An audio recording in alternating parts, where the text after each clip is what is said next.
याइबा और उसके दोस्त गेनरियो आइलैंड पहुंच ही गए, पर उन्हें क्या पता था कि वहाँ पर क्योजीरो घात लगाए बैठा है। एक तरफ उन पर हमला और दूसरी तरफ याइबा 400 साल पहले पहुँच गया है, जहाँ पर क्योजीरो और मियामोटो की लेजेंडरी फाइट होनी बाकी है। पर सवाल तो ये है कि क्या प्रेजेंट में मियामोटो अकेले क्योजीरो को हरा पाएगा, और क्या याइबा पुराने वक्त से जीतने की टेक्निक सीख के वापिस आ पाएगा, या फिर ये वक्त का चक्र भी उसे जकड़ लेगा। तो चलिए फिर देखते हैं आगे क्या होता है। तब यहाँ याइबा मियामोटो को लड़ाई पर लेट जाने के लिए मना रहा होता है, क्योंकि अगर मियामोटो लड़ाई में लेट नहीं जाएगा तो हिस्ट्री चेंज हो सकती है, जिस वजह से वो कभी भी वापस नहीं जा पाएगा। पर मियामोटो ने जब डिसाइड कर लिया होता है कि वो बिल्कुल सीरियस होकर इस लड़ाई को लड़ेगा, जिससे हम देखते हैं अचानक से याइबा की तलवार गायब हो जाती है और धीरे धीरे याइबा भी गायब हो रहा होता है, जिस वजह से वो और कुकुम्बर जाकर मियामोटो को मनाने लगते हैं ताकि वो सो जाए। तब याइबा फ्यूचर के बारे में मियामोटो को बताना चाह रहा होता है, जिसके लिए मियामोटो मना कर देता है। पर जैसे मियामोटो को पता चलता है कि फ्यूचर में उसे बहुत सारी सुंदर कन्याएं देखने को मिलने वाली हैं, तो वो फ्यूचर को सुनने में इंटरेस्टेड हो जाता है। तब ओत्सु और मियामोटो शराब को पीते हुए याइबा की बातों को सुन रहे होते हैं, जिस वजह से याइबा दोबारा से पुरानी कंडीशन में आ जाता है और उसकी तलवार भी वापस आ जाती है। तब शराब के नशे में मियामोटो सो जाता है, जिस वजह से याइबा बहुत खुश हो जाता है, क्योंकि अब उसे लगता है कि अब सारा पास्ट नॉर्मल हो सकता है। पर ओत्सु उसे बताती है कि शराब पीने के बाद मियामोटो पूरा एक दिन के लिए सोता है, जिस वजह से वो कल की लड़ाई नहीं लड़ पाएगा, जिसे सुनकर याइबा हैरान हो जाता है। तब अगले दिन मियामोटो लड़ाई के मैदान में नहीं आया होता, जिस वजह से क्योजीरो को बहुत गुस्सा आ जाता है। तब क्योजीरो एक लेटर को लिख के अपनी तलवार को एक्सटेंड करके सीधा मियामोटो के घर में पहुंचा देता है, जहाँ पर याइबा अभी भी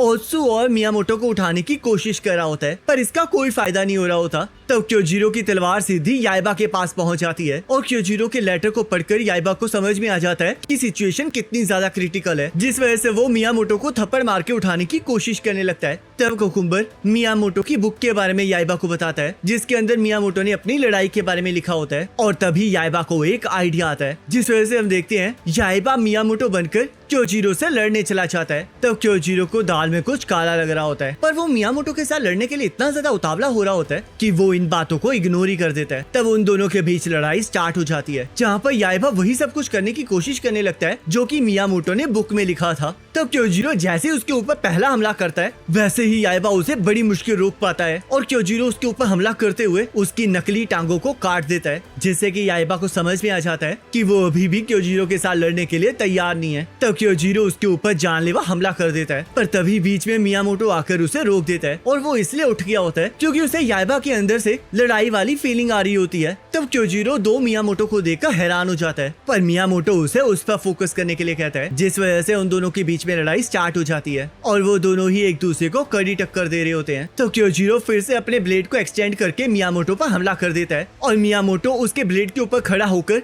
उसके हमले से बच जाता है। तो क्योजीरो फिर से मियामोटो पर हमला करने लगता है, पर मियामोटो बिना डरे उसकी टेक्निक के एक्टिवेट होने से पहले उसके पास पहुंच जाता है, जिसे देखकर याइबा हैरान हो जाता है और ये देखकर उसे समझ में आ जाता है कि यही एक तरीका है जिससे कि वो क्योजीरो को हरा सकता है। तब मियामोटो क्योजीरो के सिर पर हमला कर देता है, जिससे कि क्योजीरो के सिर से खून निकलने लगता है और तभी वहाँ पर वो टाइम पोर्टल खुल जाता है, जिसके अंदर याइबा कूद जाता है। तब यहाँ दूसरी तरफ मियामोटो के लिए क्योजीरो के साथ लड़ना मुश्किल हो रहा होता है, जिस वजह से क्योजीरो मियामोटो पर जानलेवा हमला करता है, पर तभी टाइम पोर्टल से याइबा वहाँ पर आ जाता है और उसके हमले को रोक देता है। तब सभी लोग याइबा को देखकर बहुत खुश हो जाते हैं और याइबा क्योजीरो को चैलेंज कर देता है, जिस वजह से क्योजीरो भी उसे अपना अपोनेंट मान लेता है। तब याइबा और क्योजीरो के बीच में लड़ाई स्टार्ट हो जाती है, जहाँ पर वो दोनों ही एक दूसरे को कड़ी टक्कर दे रहे होते हैं और इस बार क्योजीरो जैसे अपनी टेक्निक को एक्टिवेट करने लगता है, वैसे ही याइबा बिना डरे आगे बढ़ जाता है, जिस वजह से वो मियामोटो की तरह ही क्योजीरो को रोक देता है। पर अभी भी इतना काफी नहीं होता, क्योंकि क्योजीरो अभी भी काफी ताकतवर होता है, पर याइबा ने भी हार ना मानने की ठान ली होती है। तब ये देखकर मियामोटो को एहसास हो जाता है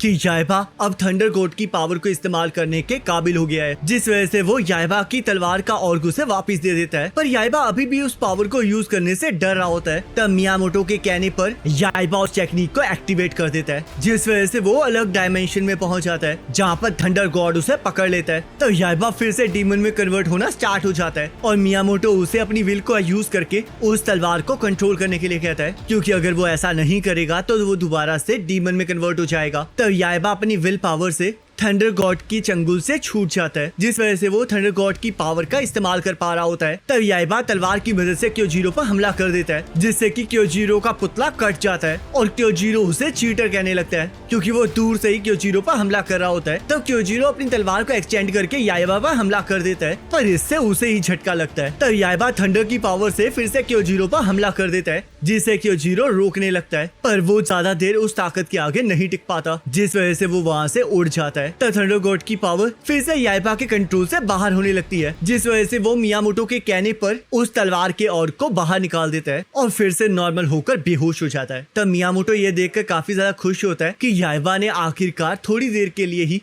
उस तलवार की पावर को कंट्रोल करना सीख लिया है, पर अभी भी उसे काफी कुछ सीखना बाकी है। तब यहाँ क्योजीरो सीधा रेलवे स्टेशन की बिल्डिंग पर आ गिरता है और हारने के बावजूद ये डिसाइड करता है कि वो याइबा को हरा कर रहेगा। तब यहाँ ताकेशी ने एक डॉक्टर कानाबू नाम के बंदे को बुलाया होता है, जिसके साथ मिलकर वो कुछ करना चाह रहा होता है। तब वहाँ पर स्पाइडर वापस आ जाता है, जो कि वहाँ पर क्योजीरो को अपने साथ लाया होता है। तब ताकेशी क्योजीरो को अपना राइट हैंड बनने के लिए कहता है, पर क्योजीरो इससे मना कर देता है, जिस वजह से ताकेशी गुस्सा हो जाता है। तब स्पाइडर क्योजीरो को अपनी साइड करने के लिए उसे ये दिखाता है कि इस टाइम दुनिया का सबसे ज्यादा ताकतवर समुराई याइबा है, और क्योंकि दुनिया का सबसे ज्यादा ताकतवर समुराई बनने का सपना क्योजीरो का भी होता है, तो वो याइबा को हराने के लिए उनका साथ देने के लिए तैयार हो जाता है। तब ओनीमारू को ये बिल्कुल पसंद नहीं आता कि स्पाइडर ने याइबा को सबसे ज्यादा ताकतवर समुराई कहा है, जिस वजह से वो उसे उल्टा लटका देता है और याइबा को हराने के लिए प्लान बनाने लगता है। तब साइका घर पहुंच जाती है, जहाँ पर उसके पेरेंट्स उसे देखकर बहुत खुश हो जाते हैं। तब उसके साथ बाकी लोग भी आ जाते हैं, जिन्हें देखकर ग्रैंडमा गुस्सा हो जाती है। तब साइका सबको उनके साथ इंट्रोड्यूस करवाती है और जैसे उन्हें मियामोटो के बारे में बताती है, वैसे ही सभी लोग बहुत हैरान हो जाते हैं। तब ग्रैंडमा को बिल्कुल भी विश्वास नहीं हो रहा होता कि वो मियामोटो है, पर याइबा की कंफर्म करने पर वो बेहोश हो जाती है, क्योंकि उन्हें बिल्कुल नहीं लगा होता कि उनके सपनों का हीरो इतना बेकार दिखता है। तब याइबा अंदर जाकर देखता है कि क्योजीरो पहले से ही वहाँ पर होता है, जिस वजह से मियामोटो उससे वहाँ आने का कारण पूछने लगता है। तब क्योजीरो उसे बताता है कि वो वहाँ पर अपने पुराने दोस्त से मिलने आया है, पर असल में वो याइबा की तलवार को हासिल करने आया होता है, ताकि वो दुनिया का सबसे ज्यादा ताकतवर समुराई बन सके। तब साइका सबको याइबा की कहानी सुनाती है, जिस वजह से उसकी माँ उसे छेड़ने लगती है, क्योंकि वो सारा टाइम याइबा के बारे में बात कर रही होती है। तब ग्रैंडमा भी उस तलवार को देखकर बहुत हैरान हो जाती है और उन्हें ये देखकर काफी अच्छा लगता है कि याइबा अब मैच्योर हो चुका है, जिस वजह से याइबा ताकेशी को हराने की बात करने लगता है, पर मियामोटो उसे समझाता है कि वो अभी भी तलवार को पूरी तरह से कंट्रोल नहीं कर सकता, जिस वजह से उसे और ट्रेनिंग की जरूरत है और साथ में कुछ नई टेक्निक्स की, जिसके लिए याइबा तैयार हो जाता है। तब क्योजीरो ये डिसाइड करता है कि वो याइबा के ज्यादा ताकतवर होने से पहले ही उस तलवार को हासिल कर लेगा, ताकि याइबा उसके रास्ते में ना आए। तब रात को याइबा और मियामोटो ट्रेनिंग कर रहे होते हैं, जहाँ मियामोटो छुपकर उसे कहीं पहुंचने की टेक्निक सिखा रहा होता है, पर तभी मियामोटो उसे साइका के बाथरूम के बाहर ले जाता है। तब गलती से याइबा से थोड़ी आवाज हो जाती है, जिस वजह से साइका उनके ऊपर गर्म पानी फेंक देती है, पर वो लोग वहाँ से बचकर भाग जाते हैं। तब रैबिट मियामोटो से इसके बारे में पूछ रहा होता है, पर क्योजीरो को पहले से एहसास होता है कि वो आखिरकार कर क्या रहा था। तब याइबा न्यू टेक्निक के बारे में सोचने लगता है और उसे टॉर्च को देखकर एक आइडिया आता है, जिस वजह से वो टॉर्च को अपनी तलवार के अंदर घुसाकर उसकी लाइट से मियामोटो की आंखों को ओझल करने लगता है,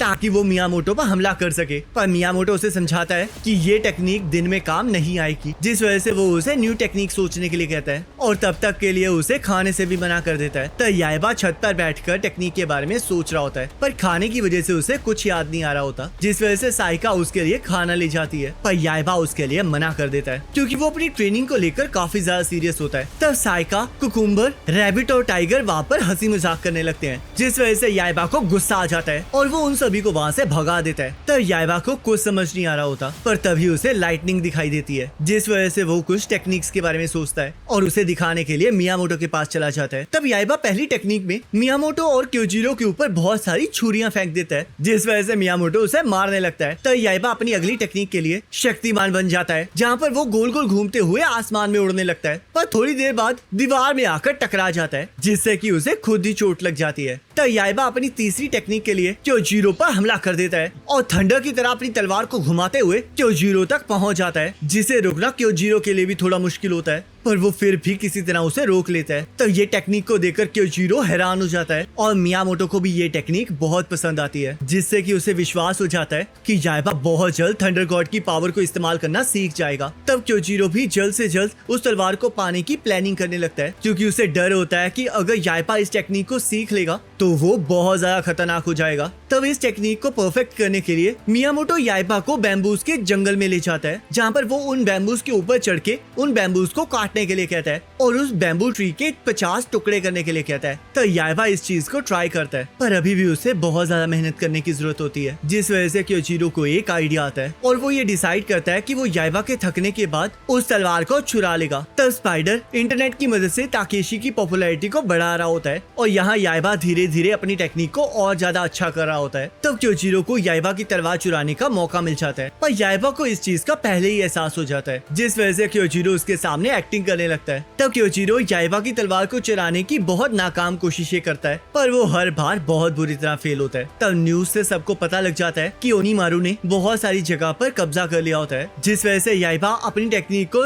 और ज्यादा सीखने के लिए एक्साइटेड हो जाता है और क्योजीरो भी इस चीज में याइबा का साथ देने के लिए तैयार हो जाता है, क्योंकि वो याइबा की अपनी टेक्निक को परफेक्ट करने से पहले उसकी तलवार को चुराना चाह रहा होता है। तब याइबा के बार बार प्रैक्टिस करने के बावजूद भी वो अभी भी क्योजीरो को हरा नहीं पा रहा होता और तभी क्योजीरो अपनी टेक्निक से उस पर वार कर देता है, जिसे याइबा रोक देता है और उसे एक नया आइडिया आ जाता है। तब याइबा अपनी न्यू टेक्निक से क्योजीरो पर हमला कर देता है, जिस वजह से वो 4 बैम्बू ट्रीज को इकट्ठे काट देता है और क्योजीरो को भी पीछे धकेल देता है, जिसे देखकर क्योजीरो भी हैरान हो जाता है। तब मियामोटो याइबा की तारीफ करने लगता है और याइबा क्योजीरो को थैंक यू कहता है, जिससे कि क्योजीरो बहुत खुश हो जाता है। पर तभी उसे याद आता है कि वो तो याइबा को रोकने आया था, पर यहाँ तो उसे उसी की मदद कर दी है। तब सभी लोग ताकेशी पर हमला करने की प्लानिंग करते हैं, जहाँ कुकुम्बर और रैबिट भी उसकी मदद करते हैं, जहाँ पर वो बताते हैं कि ताकेशी के कैसल में घुसना कितना ज्यादा मुश्किल है, क्योंकि उनके रास्ते में बहुत सारे डीमंस हैं। तब मियामोटो उन डीमंस को डिस्ट्रैक्ट करने के लिए बहुत सारी सुंदर कन्याओं को इकट्ठा करने की बात करता है, जिससे कि वो उन डीमंस को डिस्ट्रैक्ट कर सके, जो आइडिया क्योजीरो के अलावा किसी को पसंद नहीं आता। तब याइबा ऊपर से ताकेशी के ऊपर हमला करने का प्लान करता है, क्योंकि वो अपने कैसल में सबसे टॉप पर रहता है, जिस पर मियामोटो एग्री करता है। तब रात को सभी लोग लड़ाई करने के लिए तैयार हो जाते हैं और हम देखते हैं क्योजीरो ये भूल चुका होता है कि आखिरकार वो किसकी तरफ से लड़ रहा है। तब वो सभी लोग ताकेशी की कैसल की तरफ बढ़ने लगते हैं, जहाँ पर ताकेशी और उसके डीमंस उनका ही इंतजार कर रहे होते हैं। तब क्योजीरो अपनी तलवार की मदद से